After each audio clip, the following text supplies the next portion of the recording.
नमस्कार, मैं श्यामगिरी। आप देख रहे हैं 193 प्लस मोदी के रातों की नींद उड़ा डाली। संसद में जोरदार बवाल मच गया जब इंडिया गठबंधन के 193 प्लस सांसदों ने हस्ताक्षर करके मुख्य चुनाव आयुक्त ज्ञानेश कुमार, जो हमारे देश के प्रधानमंत्री नरेंद्र मोदी के बड़े दुलारे हैं और बड़ी प्रिय हैं, उनके खिलाफ महाभियोग पेश कर दिया। इंडिया गठबंधन ने भी यह तय कर लिया है कि हम बख्शेंगे नहीं और सरकार को इसी इर्द गिर्द रखेंगे। यानी कि अभी स्पीकर ओम बिरला को लेकर के अविश्वास प्रस्ताव आया था। 15-20 दिन ओम बिरला इधर उधर भागते फिरते रहे और अब मुख्य चुनाव आयुक्त ज्ञानेश कुमार। लेकिन इंडिया गठबंधन के 193 सांसदों ने हस्ताक्षर किया। तृणमूल कांग्रेस, ममता बनर्जी ने यह महाभियोग लाया और ममता बनर्जी की कांग्रेस के साथ बैठक हुई और कांग्रेस ने फुल समर्थन दे दिया ममता बनर्जी को।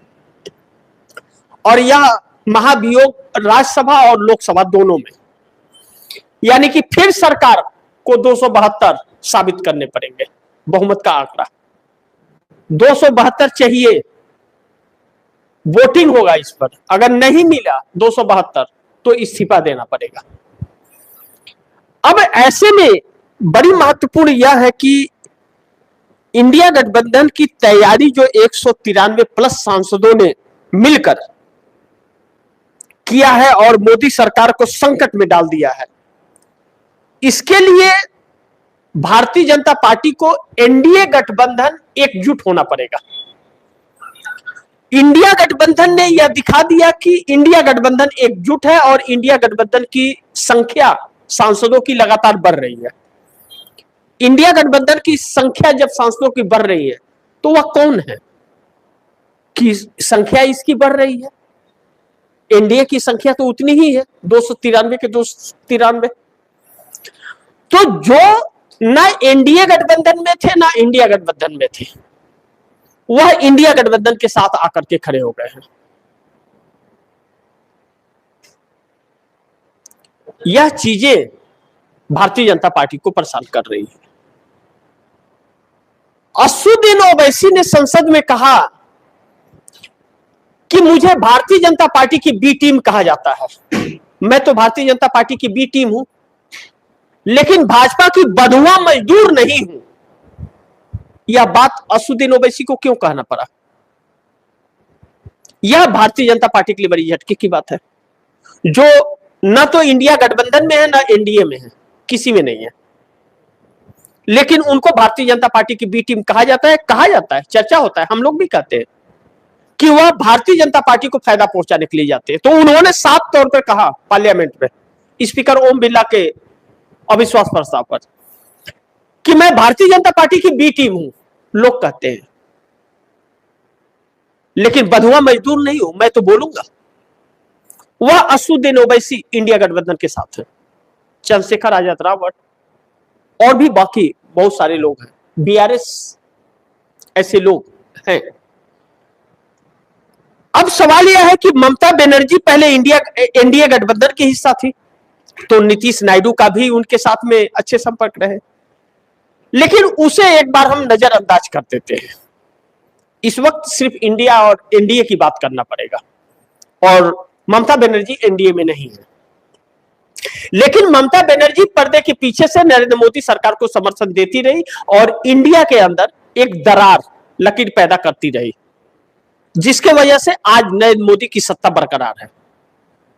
लेकिन उसी ममता बनर्जी पर जब खुद पर बात आई तो अब उन्हें इंडिया गठबंधन का सहारा लेना पड़ रहा है, क्योंकि भाजपा उन्हें ही खत्म करना चाह रही है। ऐसे में एक लंबी लड़ाई लड़ रही है ममता बनर्जी पश्चिम बंगाल के अंदर, क्योंकि उन्हें अपने अस्तित्व, राजनीतिक अस्तित्व को बचाने की लड़ाई हो रही है। उनका पश्चिम बंगाल के अलावा किसी और राज्य में उनका कोई जनाधार नहीं है। पश्चिम बंगाल की सत्ता गई तो न घर की न घाट की, कहीं की नहीं रह जाएगी। और एक बार सत्ता गई तो फिर दोबारा सत्ता नहीं आएगी। ममता बनर्जी को भी यह पता है। अब भारतीय जनता पार्टी उसके लिए सामदंड भेदभाव सब कर रही है। लेकिन ज्ञानेश कुमार पूरे देश के अंदर, भारत के अंदर करोड़ों लोगों का नाम काट करके भारतीय जनता पार्टी को बैकडोर से सत्ता में लाने का एक काम कर रहे हैं, जो पक्षपाती तरीके का रवैया उनका है और फ्री एंड फेयर इलेक्शन का नहीं है, और जिसमें न्यायपालिका का भी चुनाव आयोग को साथ मिलता नजर आ रहा है। सवाल इसलिए भी उठता है कि जब हमारे देश के सीजीआई कानून मंत्री के साथ फुटबॉल और बैडमिंटन खेलने लगे तो सवाल खड़े होंगे।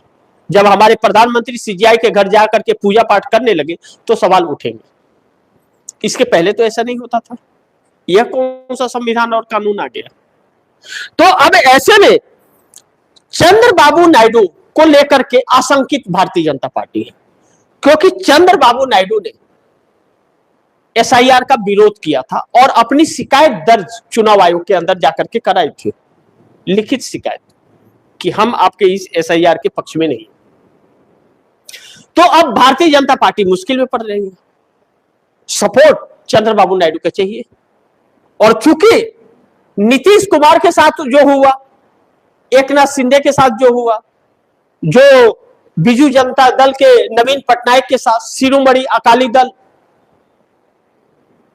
जगन मोहन रेड्डी, इन सबके साथ जो हुआ, वह चंद्रबाबू नायडू के साथ भाजपा नहीं करेगी, इस बात की कोई गारंटी नहीं है। इसलिए चंद्रबाबू नायडू भी आशंकित है। अब ऐसे में संसद के अंदर इंडिया गठबंधन जोरदार बवाल भी कर रहा है और ईरान इजराइल के इस युद्ध में बात करने की, चर्चा करने की बात कर रहा है, और सरकार इससे भाग रही है। बीती रात एक खबर आई कि प्रधानमंत्री ने, नरेंद्र मोदी ने ईरान के राष्ट्रपति से बात की, लेकिन ईरान के राष्ट्रपति ने मोदी को कोई भाव ही नहीं दिया। अब ऐसे में एक रिपोर्ट आ रही है जो आप दर्शकों को बड़ी जानना जरूरी है, कि इस वक्त जो परिस्थितियां देश में है,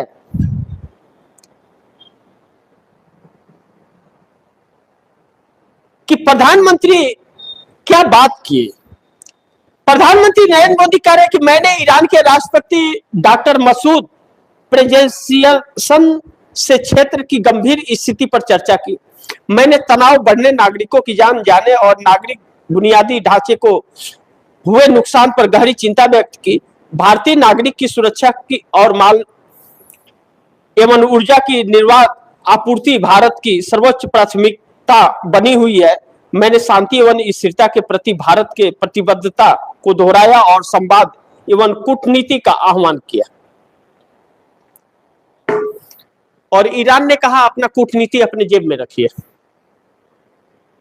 ईरान ने कहा कि अपनी कूटनीति आप अपने जेब में रखिए, जाइए अपने आका के पास, हम आपको कोई रियायत नहीं देंगे।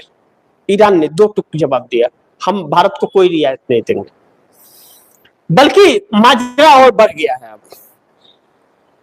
अब ऐसे में इस देश के अंदर किल्लतें और बहुत आने वाली है। सरकार फेल है, फेलियर सरकार है यह मोदी की, और चुनाव आयोग के खिलाफ ही, चुनाव आयोग के सहयोग से ही, चुनाव आयोग के सहयोग से ही यह सरकार सत्ता में रहना चाहती है। ऐसे में चंद्रबाबू नायडू अलग रास्ता इख्तियार करते हुए नजर आ रहे हैं, और कुछ असमंजस सी परिस्थिति उनके सामने है कि क्या करूं क्या ना करूं, क्योंकि सरकार के सामने आगे कुआं पीछे खाई है। अमेरिका युद्ध से निकलना चाहता है और ईरान भारत को कोई रियायत देने के मूड में नहीं है, और न ही वह जंग रोकने के मूड में है। वह तो बदला शब्द का इस्तेमाल कर रहा है कि बदला, इंतकाम की लड़ाई है या तो। अब इसमें पूरे मिडिल ईस्ट को तबाह कर दिया, और वह कह रहा है अमेरिका को हर जगह से भगाऊंगा। अब ऐसे में नरेंद्र मोदी तो खुल करके इजराइल और अमेरिका के साथ है, तो भारत को क्यों देगा? भारत ने कल कहा कि एक शिप हमारा आ रहा है, जबकि हकीकत यह था कि हॉर्मुज से जो शिप गुजरा वह बांग्लादेश के लिए छोड़ा गया था। भारत को तो सीधे नो हो गया कि भारत को कोई रियायत नहीं मिलेगा। अब ऐसे में इंडिया गठबंधन के लोग चर्चा करना चाहते हैं पार्लियामेंट के अंदर, और सरकार चर्चा नहीं करने दे रही है। ऐसे में यह महाभियोग आ गया। अब आप दर्शक इसे बड़े ध्यान से समझिए दो चीजें, कि ज्ञानेश कुमार के खिलाफ महाभियोग पर इंडिया गठबंधन के 193 प्लस सांसदों ने हस्ताक्षर किया और तृणमूल कांग्रेस की ममता बनर्जी की पार्टी अब राज्यसभा और लोकसभा दोनों में महाभियोग का प्रस्ताव देने जा रही है। इसमें अब भारतीय जनता पार्टी को राज्यसभा में भी जीत हासिल करनी पड़ेगी और लोकसभा में भी करनी पड़ेगी। अभी स्पीकर के खिलाफ तो सिर्फ लोकसभा में था, अब चुनाव आयोग के खिलाफ तो लोकसभा और राज्यसभा दोनों में करना पड़ेगा आपको। विश्वास मत हासिल, वोटिंग होगा, 272 आपको चाहिए, नहीं तो ज्ञानेश कुमार की कुर्सी गई, और ज्ञानेश की कुर्सी गई तो नरेंद्र मोदी के पास इसका मतलब बहुमत नहीं है, तो इन्हें भी इस्तीफा देना पड़ेगा। अब यह दोहरी मार पड़ गई। इंडिया गठबंधन ने ऐसी जाल रची कि रातों की नींद इनकी हराम कर दी। अब ऐसे में ममता बनर्जी ज्ञानेश कुमार के खिलाफ जो 193 प्लस 193 प्लस सांसदों का हस्ताक्षर किए, तो इसमें कांग्रेस का फुल सपोर्ट है ममता बनर्जी को, यानी कि इंडिया गठबंधन एकजुट है और भारतीय जनता पार्टी का एनडीए गठबंधन वह टूट फूट वाली परिस्थिति में है। लेकिन दूसरी तरफ कांग्रेस ने मोदी के रातों की नींद हराम कर दिया। ईरान इजराइल के युद्ध में घून की तरह पीसेगा भारत। इसलिए भी यह कहना जरूरी है कि अब अमेरिकी राष्ट्रपति डोनाल्ड ट्रंप वह इस युद्ध से पतली गली पकड़ करके निकलना चाहते हैं। कुछ रिपोर्ट्स आप दर्शकों को मैं बता दूं जो बड़ी महत्वपूर्ण है और जानना आप दर्शकों को, कि ईरान के तरफ से जो चीजें कही जा रही हैं कि मिडिल ईस्ट चल रहे तनाव के बीच आज पहली बार ईरान के नए सुप्रीम लीडर मुज्तबा खामनेई का बयान सामने आया कि सुप्रीम लीडर ने खुलेआम अमेरिका और इजराइल को धमकी दी है और साफ कहा है कि हम किसी की शहादत को भूलेंगे नहीं, हम हर बच्चे की मौत का बदला लेंगे। साथ ही मुज्तबा ने आगे कहा कि हम मिडिल ईस्ट में सभी यूएस बेस पर हमले करेंगे। ईरान अपनी शहीदों खासकर मिनाब के शहीदों के खून का बदला जरूर लेगा। अब जहां बदला शब्द का इस्तेमाल हो, जैसा मैंने अभी कहा कि बदला यानी कि इंतकाम की बात हो रही है, तो बख्शने छोड़ने और युद्ध रोकने की तो बात ही नहीं है। और ईरान उन रास्ता का उन देशों को रियायत दे रहा है जो अमेरिका के साथ नहीं है, जो ईरान के साथ है उन्हें छूट दे रहा है। तो बांग्लादेश, चाइना और रसिया ईरान के साथ है और भारत खुलेआम इजराइल और अमेरिका के साथ है। तो बांग्लादेश का शिप बाहर निकाल दिया और भारत के शिप को माइन से उड़ाने का ऐलान कर दिया। तो न तो घर के हुए न घाट के महामानव हमारे विश्व गुरु। अब मुझे याद आता है कि वह मोहन भागवत कहां है जो कहता था कि मोदी बोलता है तो दुनिया सुनती है। पता नहीं कौन सी बिल में ढुका पड़ा है, नजर ही नहीं आ रहा है। वह यह ढोंगी और पाखंडी लोग हैं जो देश को सिर्फ गुमराह कर सकते हैं, परेशान कर सकते हैं। आप दर्शकों को मैं बताऊं कि जो व्यथा स्थिति इस देश में है, अभी सिर्फ एलपीजी की नहीं, सिर्फ पेट्रोल और डीजल का नहीं, सीएनजी से लेकर के और किसानों तक को मार पड़ने वाली, क्योंकि फर्टिलाइजर भी बंद होने जा रहे हैं। रिफाइनरी से लेकर फर्टिलाइजर तक बंद होने की स्थिति में आ गए हैं। और ज्यादा भी नहीं, 2-4 दिन बाद जब खाद भंडार नहीं मिलेगा किसानों को, तो सारे किसान सड़क पर होंगे, क्योंकि उनके खेत सब बर्बाद हो जाएंगे, फसल। इस सरकार के पास कोई रास्ता नहीं है। अभी भी यह सरकार गुमराह कर रही है लोगों को और धोखे में रख रही है, जो बड़ी चिंताजनक है। ऐसी कल्पना कभी किसी ने नहीं की थी। अब ऐसे में कांग्रेस हमलावर है और कांग्रेस को कैसे दबाएं और कैसे रोके, राहुल गांधी जो मुखर होकर के बोल रहे हैं उनको कैसे दबा करके रखे, उनको बोलने न दे, इसका भरपूर प्रयास स्पीकर भी कर रहे हैं, उपराष्ट्रपति भी कर रहे हैं और सरकार भी कर रही है। लेकिन कहते हैं ना कि आवाजों में जो बुलंदी होती है, आवाज के अंदर सच्चाई वह गूंजती है, दुनिया सुनती है, और डरपोक, चोर, पाखंडी वह दबे जबान में बोलता है। तो इस वक्त यह लड़ाई चल रही है। ऐसे में सरकार बैकफुट पर है और सरकार के सारे प्लान फेल हो रहे हैं और प्रधानमंत्री भाग रहे हैं।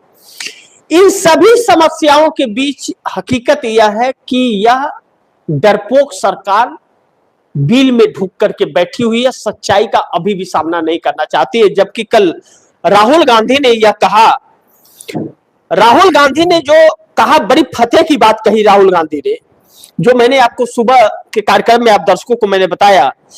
राहुल गांधी ने कहा आने वाले, बड़ी शालीनता से उन्होंने सरकार को कहा कि इस पर अमल कीजिए। राहुल ने कहा कि आने वाले समय में ईंधन एक बड़ी समस्या बनने वाला है, क्योंकि हमारी ऊर्जा सुरक्षा प्रभावित हो चुकी है। गलत विदेश नीति के कारण यह स्थिति पैदा हुई है। यानी कि आप इजराइल और अमेरिका के साथ नहीं रहते तो अभी रसिया आपको तेल भी छूट पर दे रहा होता और ईरान आपके शिप को भी आने देता, आज आपके देश में तबाही नहीं मचती। लेकिन आपने दोनों की दोस्ती तोड़ करके और नए दोस्त बना लिए, तो अब आप भुगत रहे हैं। अब हमें तैयारी करनी होगी, हमारे पास अभी थोड़ा समय है कि हमारे पास कुछ सामान बचा हुआ है, तो समय है, इसलिए सरकार और प्रधानमंत्री को तुरंत तैयारी शुरू करनी चाहिए, वरना करोड़ों लोगों को भारी नुकसान उठाना पड़ेगा। मुझे साफ दिख रहा है कि एक बड़ी समस्या आने वाली है। समस्या यह है कि प्रधानमंत्री देश के प्रधानमंत्री की तरह काम नहीं कर पा रहे हैं। इसके पीछे भी कारण है, वे फंसे हुए हैं अमेरिका और इजराइल के जाल में, खुलेआम कर रहे हैं।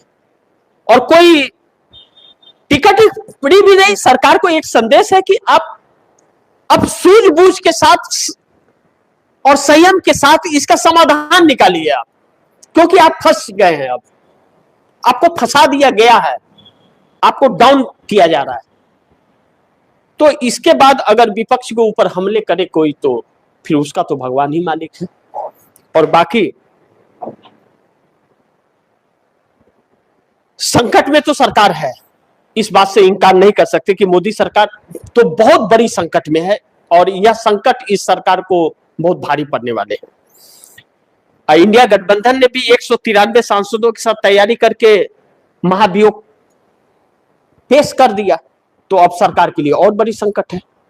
तो देखते हैं आगे क्या होता है। जो भी होगा खबरें आप दर्शकों तक लाते रहूंगा। लेकिन आप दर्शकों की क्या राय है, आपके सुझाव क्या है, कमेंट बॉक्स में जरूर दीजिए।